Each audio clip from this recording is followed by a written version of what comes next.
আসসালামু আলাইকুম।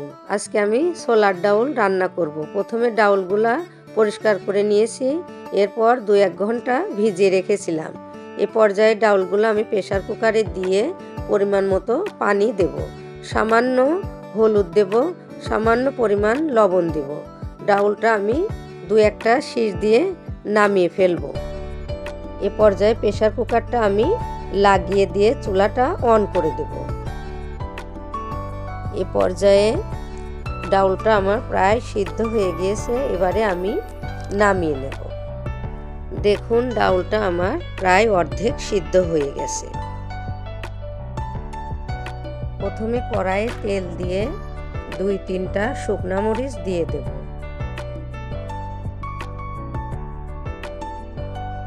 তেজপাতা দিয়ে এরপর দারচিনি, এলাচ, লবঙ্গ ও গোলমরিচ দিয়ে ভালোভাবে নেড়েচেড়ে 5 ফোড়ন দিয়ে দেব। এ পর্যায়ে 1/2 কাপ পেঁয়াজ দিয়ে দেব। পেঁয়াজ এবং সমস্ত মশলা ভালোভাবে লাল লাল করে ভাজা হয়ে গেলে আদা বাটা, রসুন বাটা, জিরা বাটা দিয়ে ভালোভাবে কষিয়ে নেব। আদা, রসুন, জিরা কাঁচা গন্ধ চলে গেলে এ পর্যায়ে আমি মরিচের গুঁড়া, হলুদের গুঁড়া, ধনিয়ার গুঁড়া দিয়ে ভালোভাবে কষিয়ে নেব। সামান্য পরিমাণ পানি দিয়ে আবারও ভালোভাবে নাড়াচাড়া করব। এ পর্যায়ে পরিমাণ মতো লবণ দিয়ে দেব, কারণ আমি ছোলার ডাউল সিদ্ধ করার সময় লবণ দিয়েছিলাম। এ পর্যায়ে কয়েকটা কাঁচামরিচের ফালি দিয়ে আগে থেকে সিদ্ধ করা ডাউলগুলো দিয়ে দেব। ডাউলগুলো দিয়ে ভালোভাবে কষিয়ে নেব। ডাউল সিদ্ধ করার সময় যে পানিটা আমি দিয়েছিলাম সেই পানিটা দিয়ে আবারও ভালোভাবে নেড়েচেড়ে ঢাকনা দিয়ে ঢেকে দেব।